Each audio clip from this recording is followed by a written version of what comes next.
नमस्कार दोस्तों, मैं अनिरुद्ध टारगेट विद आर के चैनल पर आपका हार्दिक स्वागत करते हैं।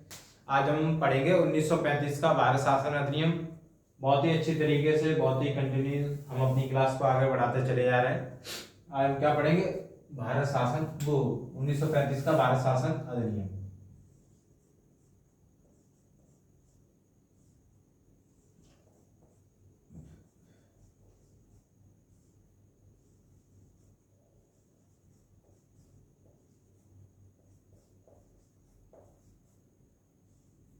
ये कब आया था? 1935 में। कब आया था? 1935 में। ठीक है, इसमें सबसे पहले हम देखेंगे ये दो देशों के लिए आया था। एक भारत के लिए आया था, एक बर्मा के लिए आया था।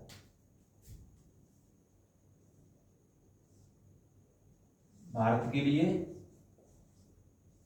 और बर्मा के लिए। ठीक है बेटा, क्या आया था? भारत के लिए और बर्मा के लिए आया था। तो 1935 से क्या कर दिया भारत? क्या कर दिया था वो? भारत से क्या कर दिया था? बर्मा अलग कर दिया था। बर्मा अलग कर दिया था। अब इसमें कुछ छोटे छोटे पॉइंट है, वो आपको हम जल्दी जल्दी कवर करा देते हैं। ये क्या था? सबसे बड़ा अधिनियम था अब तक का, सबसे बड़ा अधिनियम, सबसे बड़ा अधिनियम।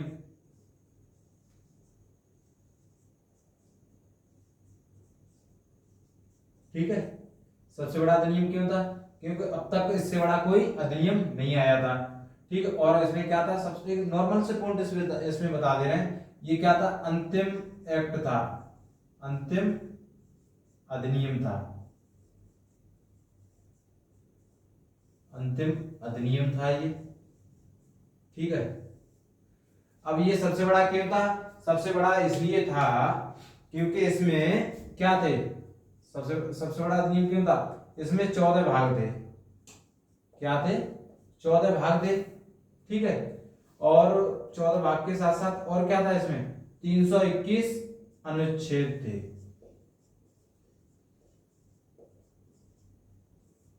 321 क्या थे? अनुच्छेद थे। और 10 क्या थी? अनुसूचियां थी। 10 अनुसूचियां।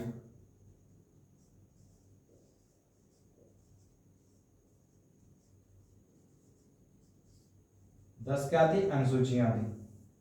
ठीक है, क्या थी? 10 अनुसूचियां थी।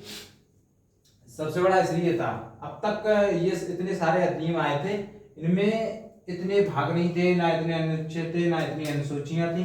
अब थोड़ी आपके क्वेश्चन यहाँ से भी आ जाता है कि जो 321 अनुच्छेद थे, उसमें से जो अभी जो अपने भारत शासन का अभी सॉरी जो अपना संविधान है, अपना संविधान है कि 321 अनुच्छेद में से कितने अनुच्छेद शामिल हैं अपने संविधान में? अपने संविधान में कितने अनुच्छेद शामिल हैं? संविधान में जो वर्तमान में जो अपना संविधान है, वर्तमान संविधान में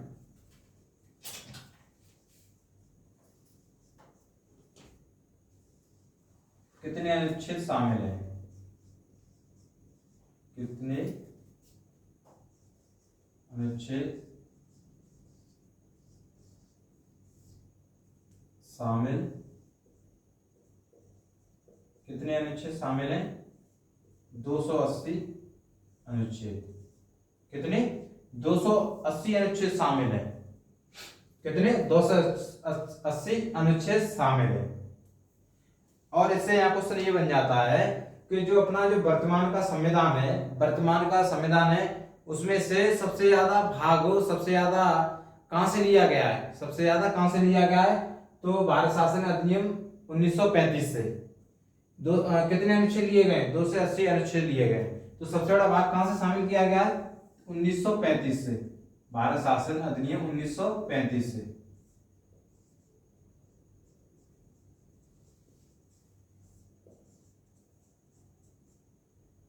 1935 से लिया गया। ठीक है, ये जो नॉर्मल थे, जो मैंने आपको बता दिया, ये क्या था? ये अंतिम एक्ट था। और इसमें आपको एक बेसिक पॉइंट और बता दें, इसमें कोई प्रस्तावना नहीं थी। क्या नहीं थी? इसमें कोई प्रस्तावना नहीं दी गई थी।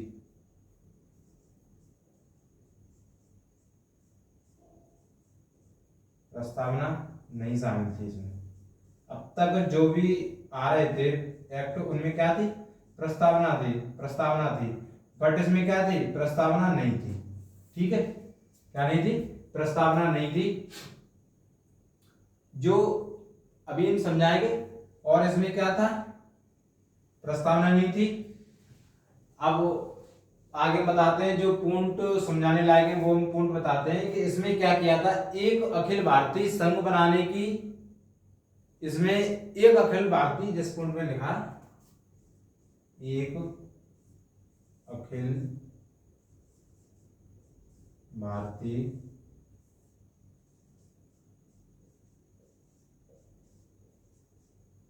एक अखिल भारतीय संघ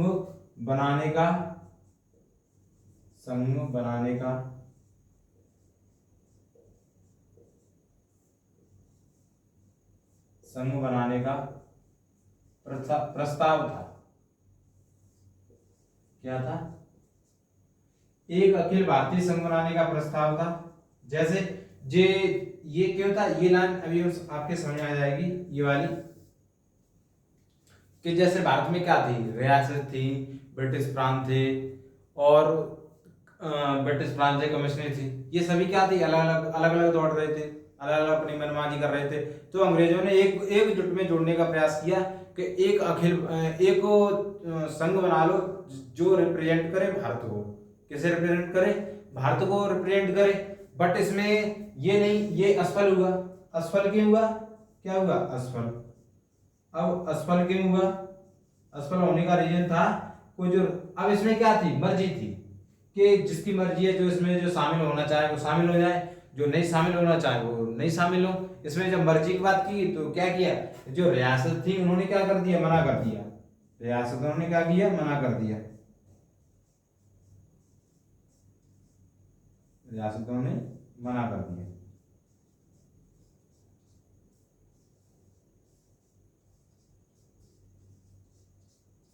ठीक है, मना कर दिया, इस वजह से ये क्या होगा, ये असफल हो गया। क्या हुआ, असफल हो गया।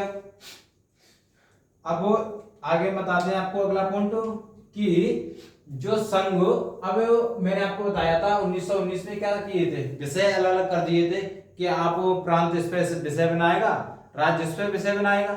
चलो इससे पहले एक पॉइंट और बता देते हैं, कि जो प्रांत थे, प्रांतों को पूरी तरह से क्या कर दिया, स्वतंत्र कर दिया।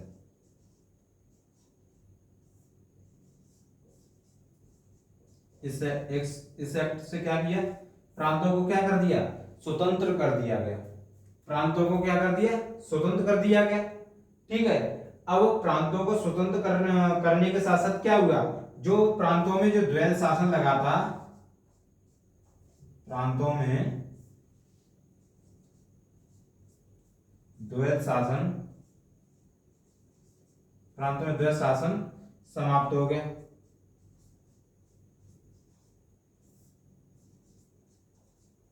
प्रांतों में द्वैध शासन क्या हो गया, समाप्त हो गया। जब प्रांत स्वतंत्र हो गए तो क्या हो गया, द्वैध शासन क्या हो गया, समाप्त हो गया।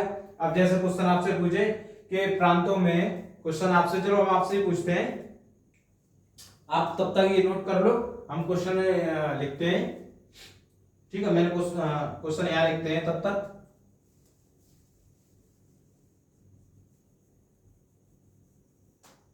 मैंने क्वेश्चन लिखा कि प्रांतों में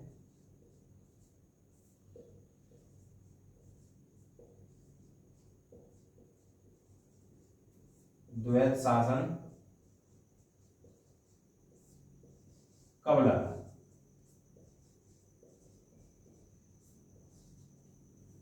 प्रांतों में द्वैध शासन कब लगा, अभी मैंने आपको लास्ट वीडियो में बताया था, लास्ट क्लास में बताया था, प्रांतों में द्वैध शासन कब लगा था, भारत शासन अधिनियम 1919 कब लगा था, भारत शासन अधिनियम 1919।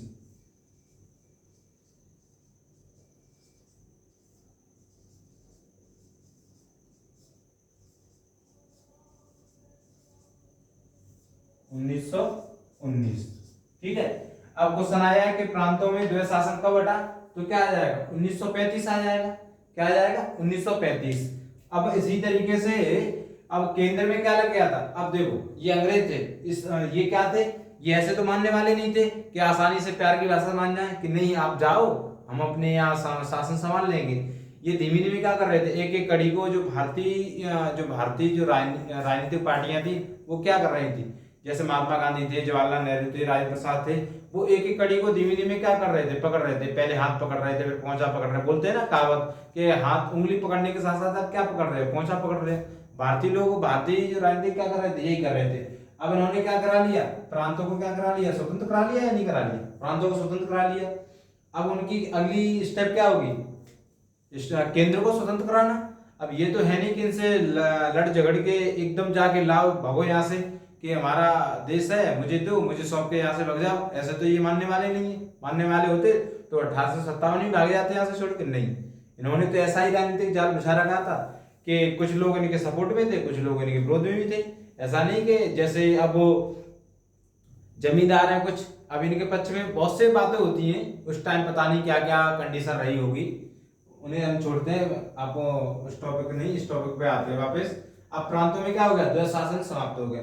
अब अंग्रेजों ने यहाँ पर एक चाल चली, क्या चाल चली उसी को आगे हम, तब तक आप ये कॉपी करो, इसे साफ कर लो, हम आपको बताते हैं इसे।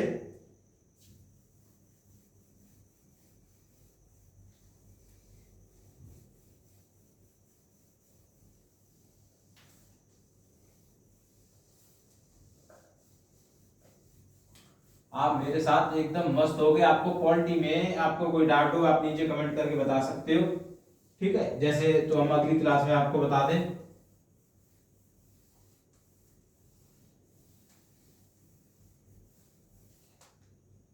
ठीक है। अब इन्होंने क्या कर दिया था, प्रांतों को तो स्वतंत्र कर दिया था।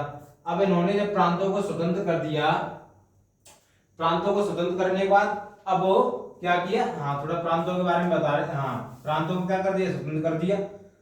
अब इन्होंने क्या किया, केंद्र में क्या था, पहले केंद्र में कौन थे, अब केंद्र में इन्होंने द्वैध शासन लगा दिया। अभी बताते कैसे लगाया, केंद्र में द्वैध शासन लगा दिया, वही दो लोगों द्वारा शासन करना, द्वैध शासन लग गया। कैसे, जैसे अब केंद्र के जो मेन सब्जेक्ट हैं, जैसे रक्षा है और टैक्स है और दीवानी है, ये किसने ले रखे थे, मेन सब्जेक्ट ये इस तरीके से आप देख लो, जो ही मैंने आपको बताया था, रक्षित और हस्तांतरित, रक्षित और हस्तांतरित, ठीक है। यही कंडीशन उन्होंने क्या कर दी थी, यही कंडीशन उन्होंने केंद्र में कर दी थी। अब केंद्र में क्या लग गया, द्वैध शासन लग गया। अब क्वेश्चन आपको आ जाए कि केंद्र में द्वैध शासन कब लगा था, तो केंद्र में द्वैध शासन कब लगा था, केंद्र में द्वैध शासन लगा था 1935 में। कब लगा था, 1935 में, ठीक है। केंद्र में द्वैध शासन कब लगा था, 1935 में। अब उसके बाद जब मैंने आपको अभी बताया था कि प्रांतों को क्या किया, प्रांतों को आजाद कर दिया, ठीक है, या स्वतंत्र कर दिया, स्वतंत्र कर दिया। अब स्वतंत्र करने के बाद फिर क्या हुआ, यहाँ पर इलेक्शन हुआ। अब इलेक्शन 1 अप्रैल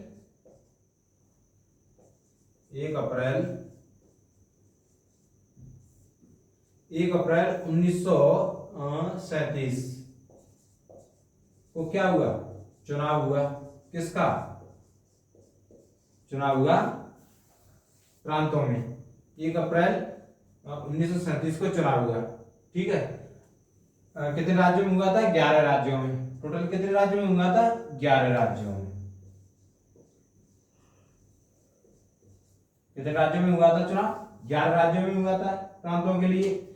अब जब उन्होंने प्रांतों को स्वतंत्र कर दिया, प्रांतों को स्वतंत्र करने के बाद बात करने का लोगों की और भी जो, अब देश ये तो है नहीं छोटा, बहुत बड़ा देश है, उसे चलाने के लिए बहुत सी चीज जरूरत पड़ी। तो उन्होंने प्रांतों में क्या किया, जैसे मैंने अभी लास्ट एक्ट में बताया था कि इन्होंने क्या किया था, दो सदनी व्यवस्था लागू कर दी। अब इन्होंने प्रांतों में भी, कुछ प्रांतों में दो सदनी व्यवस्था को क्या किया, लागू कर दिया। प्रांतों में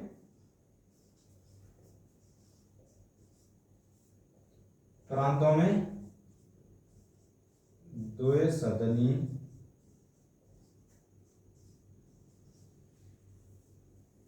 व्यवस्था लागू कर दी।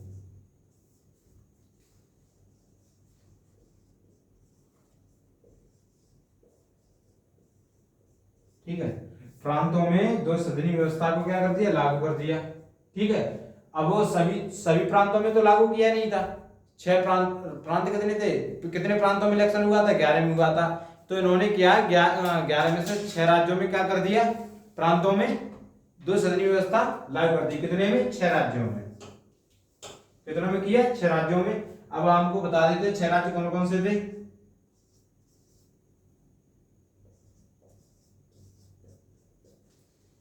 छह राज्य बंगाल, 6 राज्यों में से एक बंगाल, एक बिहार, ठीक है, एक बिहार बंबई,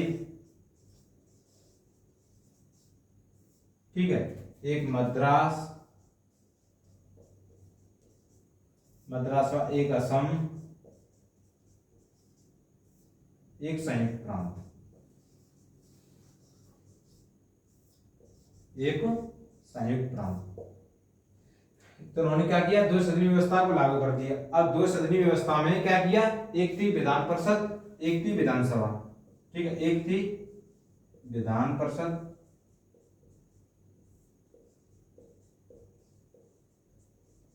एक विधानसभा।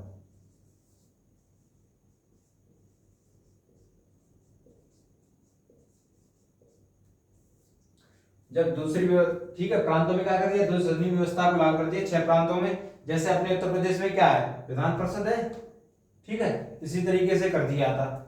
अब इसमें हम आपको थोड़ा पॉइंट बता दें, जब प्रांतों को यहाँ पे आगे बताते हैं आपको, जब प्रांतों को स्वतंत्र कर दिया तो अब प्रांत तो बिल्कुल स्वतंत्र हो गया। अब उसे कुछ क्या दे दिए, उसे उसके कुछ सब्जेक्ट दे दिए कि आप इस पे जाके क्या बना सकते हो, कानून बना सकते हो, अपने विधान में जाके क्या बना सकते हो, अपना विधान बना सकते हो। ठीक है, तो राज्य के लिए कुछ कानून दे दिए, कुछ केंद्र के लिए कुछ दे दिए, कुछ क्या दे, ऐसे करके केंद्र के लिए, राज्य के लिए केंद्र, ठीक है, राज्य, केंद्र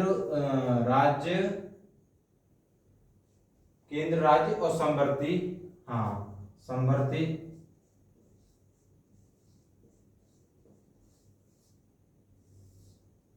ठीक है, केंद्र के लिए दिए थे 59, वो 69, वो 59, इसके लिए 54 और इसके लिए 36।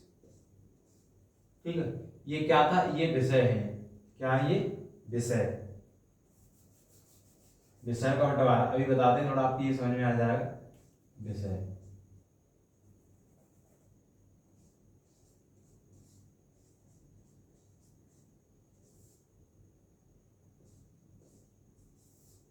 ठीक है, ये केंद्र राज्य और संवर्ती। केंद्र में जो विषय अभी बताते हैं, विषय मतलब जो देश के बनाने के लिए विधान।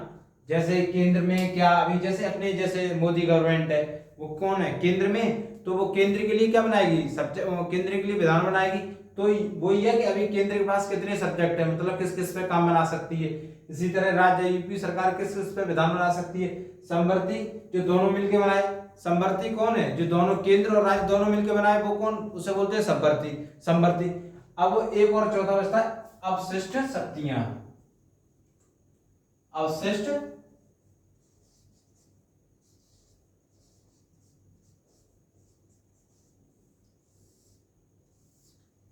अब जैसे अभी केंद्र सरकार है, राज्य सरकार है, संवर्ती सूची है, संवर्ती सूची पे दोनों मिलकर बना सकते हैं, राज्य पे राज्य बना सकता है, केंद्र पे कौन बना सकता है, केंद्र बना सकता है। तो उस टाइम जब केंद्र के पास कितने सब्जेक्ट थे, केंद्र के पास थे 59, केंद्र के पास कितने थे 59 थे, और राज्य के पास कितने थे 54 थे, और संवर्ती सूची 36। मतलब 36 कानून ऐसे थे जो केंद्र और राज्य दोनों मिलकर बना सकते थे। अब अवशिष्ट का मतलब जो इन फ्यूचर कोई ऐसी जरूरत पड़ जाए कि ऐसा विधान नहीं सोचा, अचानक जरूरत पड़ जाए, तो उसमें किसकी चलती थी उस टाइम? वायसराय की चलती थी। किसकी? वायसराय की। उस टाइम कौन ये अवशिष्ट शक्तियां किसके आधार किसके पास थी? वायसराय के पास थी। अगर ऐसा कोई कानून पड़ जाए जरूरत, जो कानून बना पड़ जाए, तो वो कौन बनाता था? वायसराय बनाता था।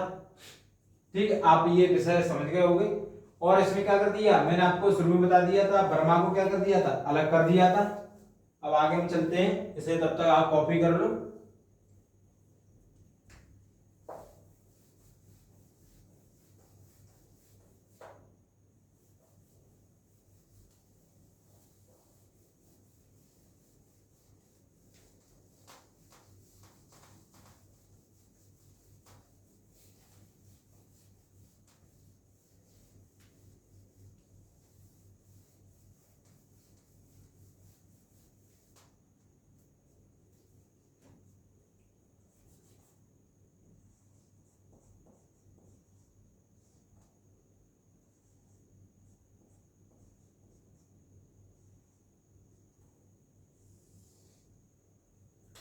ठीक है, अब इसमें क्या किया था? इसमें कर दिया था, आगे पॉइंट हम बताते हैं आपको। किसमें? यूपीएससी की स्थापना।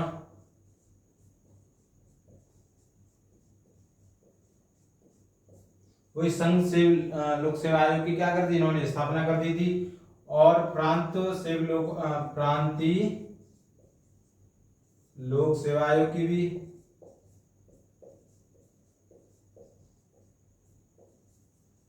क्या कर दी थी? स्थापना कर दी थी। प्रांत के लिए भी जैसे अभी कमीशन होते हैं, पीएससी कमीशन होते हैं, उसके लिए भी इन्होंने स्थापना कर दी थी। ठीक है,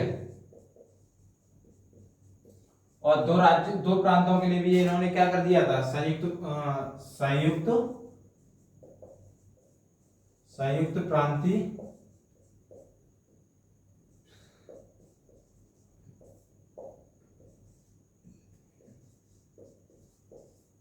लोक सेवा आयोग की स्थापना कर दी थी। ठीक है,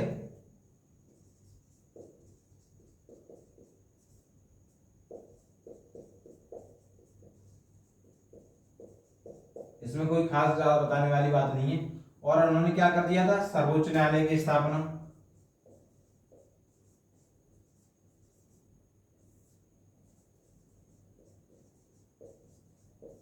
सर्वोच्च न्यायालय की क्या कर दी थी? स्थापना कर की थी। कहां पर की थी? दिल्ली में। स्थापना कहां की थी? दिल्ली में।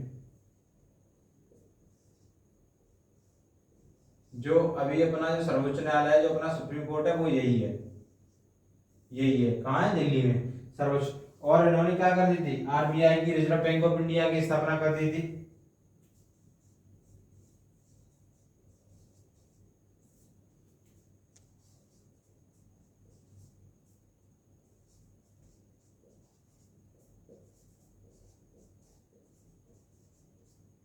ठीक है, अभी रिजर्व बैंक ऑफ इंडिया का हेडक्वार्टर कहाँ है? मुख्यालय कहाँ है अभी? मुख्यालय भी कहाँ है? बम्बई है। कहाँ पर है अभी? बम्बई। ठीक है, वो सॉरी, मुंबई, अभी तो मुंबई बोलते हैं ना, मुंबई। ठीक है, ये वर्तमान में कहाँ है? ये वर्तमान में, वर्तमान मुख्यालय कहाँ है? बम्बई में। उस टाइम जो रिजर्व बैंक ऑफ इंडिया की स्थापना की थी, उस टाइम था कलकत्ता में। कहाँ था? कलकत्ता में। ठीक है, कहाँ था ये? कलकत्ता में था। और इन्होंने एक पॉइंट और बताते हैं, कुछ पॉइंट और इन्होंने क्या कर दिया था? इन्होंने, कहाँ लिख दूं, नीचे कहीं, चलो यहाँ पे लिख देते हैं आपको जानकारी के लिए, कि इन्होंने जो पूरे भारत की जो जनसंख्या थी, पूरे भारत की जनसंख्या के लिए इन्होंने वोटिंग का, जैसे पूरे भारत की इन्होंने वोटिंग ले ली थी, वोटिंग के लिए मात्र इन्होंने 10% लोगों को लिया था वोटिंग के, मतलब वोट मताधिकार का वोट कितने लोगों को दे दिया था? 10% लोगों को मताधिकार, मत डालने का अधिकार कितने लोगों को दे दिया था? 10% लोगों को मताधिकार। मताधिकार कितने 10% लोगों दे दिया। ठीक है, उस टाइम सज्जन थी कि नई लोगों से, सारे लोगों से वोट डाला, हाँ, नहीं डाल सकते, इस वजह से क्या लिया था, 10% लोगों से लिया था। इन्होंने यूपीएससी की स्थापना की, प्रांतीय लोक सेवा आयोग की स्थापना की, संयुक्त प्रांतीय लोक की स्थापना की, सर्वोच्च न्यायालय की स्थापना कर दी थी, रिजर्व बैंक ऑफ इंडिया की स्थापना कर दी थी। मतलब इन्होंने मतलब के लिए बैंक की सब काम उनके जनरली मतलबों के लिए थे। और ठीक है, ये पॉइंट मुझे लगा बताने के लिए। अब वो आप बोल सकते हो sir reserve bank of India के बारे में बता दो, फिर हम अपने टॉपिक से भटक जाएंगे।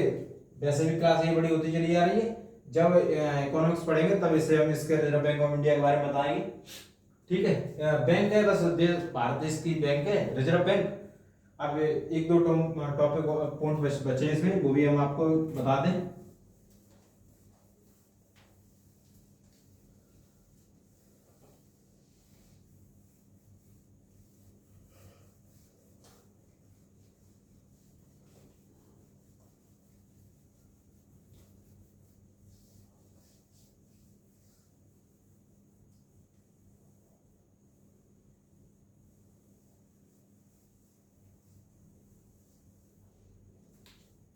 इन्होंने एक पॉइंट किया था कि जो दलित थे, दलित जातियों, महिलाओं और मजदूर वर्ग के लिए इन्होंने अलग से निर्वाचन व्यवस्था कर सांप्रदायिक व्यवस्था की क्या कर दी थी, वृद्धि कर दी थी। एक पॉइंट ये है, चलो हम आपको बता देते हैं, आप जब डिस्कस कर लिया है तो, कि जो क्या था, दलित जातियों,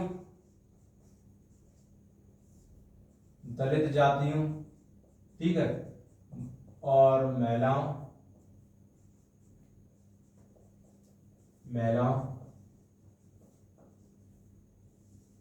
और मजदूर वर्गों,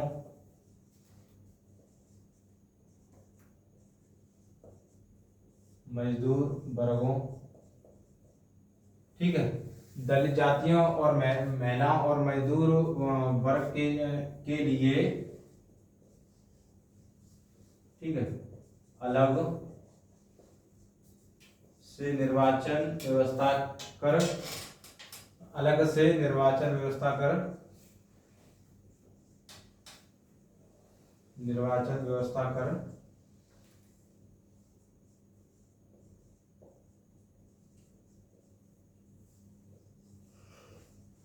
सांप्रदायिक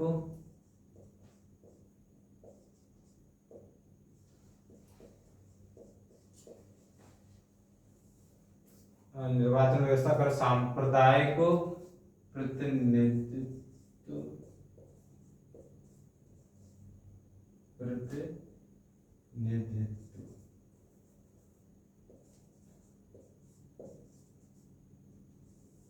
प्रतिनिधित्व व्यवस्था का विस्तार कर दिया।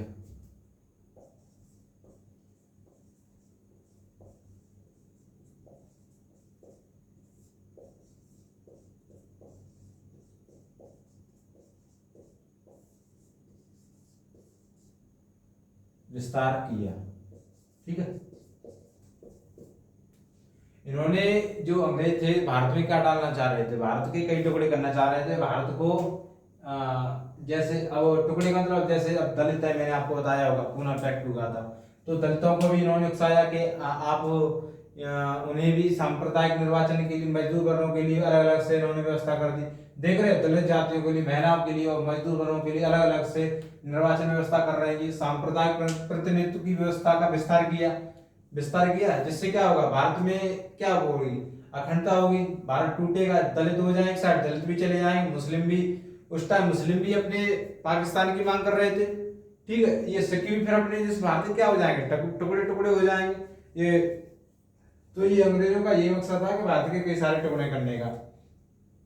तो यही है कि इस पॉइंट में अब समझ गए होगे, इससे ज्यादा इसमें कुछ नहीं आएगा, इससे बाहर कोई भी टॉपिक को 1935 के एक्ट से कोई बाहर नहीं जा सकता। पीसीएस एग्जाम तक हम ये आपसे प्रॉमिस कर रहे हैं।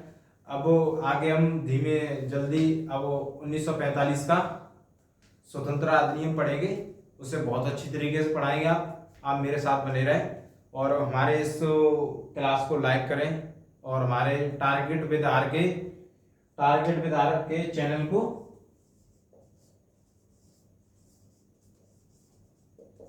टारगेट विद आर के चैनल को लाइक करें, ठीक है, सब्सक्राइब करें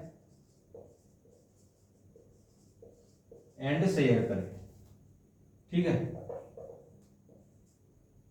शेयर करें, ठीक है। आप हमारी जो ये टी शर्ट है हमारे जो सभी साथीगढ़ की, ये हमारी टी शर्ट है, ये लोगो लगा हुआ है हमारे, और पीछे हमारे चैनल का नाम टारगेट विद आर के लिखा हुआ है। आप बताएं ये हमारी टी शर्ट आप लोगों को कैसी लगी, अच्छी लगी, आप नीचे कमेंट करके बताएं।